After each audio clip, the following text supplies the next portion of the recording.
सुन ओ बुड्ढे, आज तक मैंने अपनी गलत लैंग्वेज को इस्तेमाल नहीं किया था, लेकिन आज तेरे को जवाब दे देता हूं। सुन बुड्ढे, कान खोल के सुन। तेरे जैसे 36 वकील फिरते हैं मेरे आमने सामने। तेरा मुकाबला अभी किसी से हुआ ही नहीं बेटा।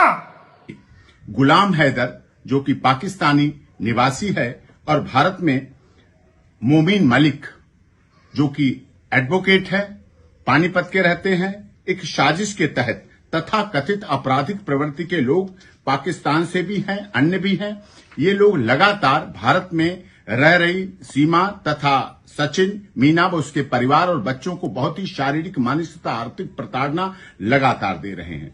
सचिन को लगातार बॉडी शेमिंग जैसे शब्दों का प्रयोग करते हैं अपने चैनल्स तथा कंटेंट्स तथा थंबनेल में, और इस तरह से सनातन धर्म को अपमानित, अनादरित अपशब्दों के साथ गैर कानूनी असंसदीय भाषा का इस्तेमाल करते हैं, जिससे सामाजिक एकता और अखंडता को लगातार चोट पहुंच रही है।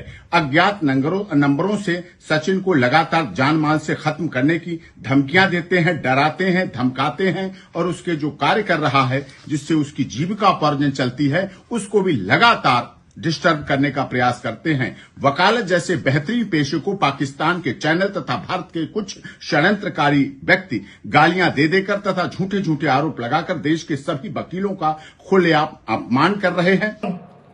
सुन बुड्ढे, कान खोल के सुन। तेरे जैसे 36 वकील फिरते हैं मेरे आमने सामने। तेरा मुकाबला अभी किसी से हुआ ही नहीं बेटा।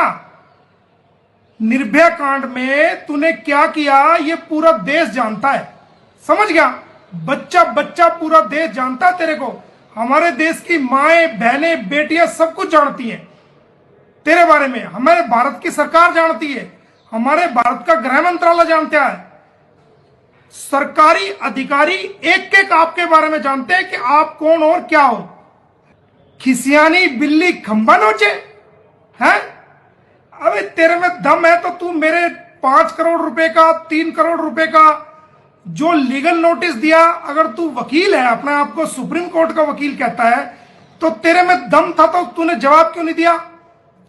तुझे 30 दिन का टाइम दिया गया था, क्यों जवाब नहीं दिया? वकील बन के दिखाता ना। यहां खिसियानी बिल्ली बन रहा है, हमने गृह मंत्रालय में दरखास्त दे दी, हमने ये कर दिया। अबे गृह मंत्रालय हमारा भी तो गृह मंत्रालय को, तेरा गृह मंत्रालय है। गृह मंत्रालय हमारा भी तो है, हम भी तो हिंदुस्तानी है कि तेरा ज्यादा गृह मंत्रालय है। और गृह मंत्रालय जब कोई मैटर कोर्ट में चला जाता है और कोर्ट में सुनवाई के दौरान ऑनरेबल कोर्ट नोटिस जारी कर देता है, जब तक कोर्ट का फैसला नहीं आता, भारत सरकार, स्टेट सरकार, कोई भी डिपार्टमेंट किसी प्रकार का इंटरफेयर उस इशू पे नहीं कर सकता। यह आपको पता नहीं है क्या? जब भारत के न्यायालय ने आपको, सेशन कोर्ट गौतम बुद्ध नगर ने आपको खुद नोटिस जारी कर दिया और वो नोटिस कोर्ट से आपको भेजा जा चुका है, आपके खिलाफ कोर्ट ऑफ, आपके खिलाफ जो है वो मानहानि का मुकदमा दर्ज हो चुका है कोर्ट में और गवाही पे केस आ गया है, तो इसमें सरकारी डिपार्टमेंट का क्या रोल है बता दे? तुझे ये मालूम नहीं कि भारत की जो सिस्टम है, जो देश को चलाने का सिस्टम है, वो 3 प्रकार से है। न्यायपालिका, कार्यपालिका, ये 2 अलग अलग पहलू हैं। 3 सिस्टम है, न्यायपालिका है, कार्यपालिका है, और जो सारे सेटअप को प्रशासनिक कार्रवाई होती है वो अलग है।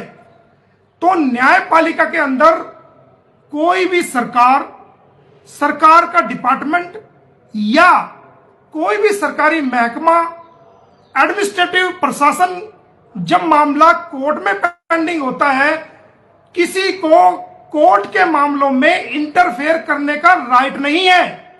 आप वकील हो, आपको यह भी नहीं पता, आप बुढ़े हो गए हो, आपके सारे बाल उड़ गए हैं, सफेद बाल आ गया, आपको ये पता नहीं है कि कोर्ट के में जब मामले पेंडिंग होते हैं, लंबित होते हैं सुनवाई के लिए, तो किसी डिपार्टमेंट को कोई राइट नहीं होता कि कोर्ट के मामलों में कोई इंटरफेयर करे। इस बात का आपको पता नहीं है। और आप क्या कह रहे हो? क्या कह रहे हो आप कह रहे हो कि सचिन मीना का और सीमा हैदर का शारीरिक शोषण, अरे हमने तो उसको देखा भी नहीं आज तक, कभी आमना सामना नहीं हुआ, तो शारीरिक शोषण कैसे हो गया भाई? मानसिक शोषण आप बता रहे हो, धार्मिक शोषण। तो जब आप फंस चुके हो, आपके खिलाफ कोर्ट में हमने कार्रवाई कर दी है और कोर्ट ने संज्ञान ले लिया है, तो आपको वो शारीरिक शोषण लगे, मानसिक शोषण लगे, आप कुछ मर्जी सोचो, हमने किया है, कर रहे हैं और कानून के द्वारा आगे भी करेंगे। तेरे में दम है तो रोक के दिखा दे, जा, चैलेंज है बेटा तेरे को मोमिन मलिक का खुला चैलेंज है। तेरे के अंदर दम है ना, तू इतना बड़ा वकील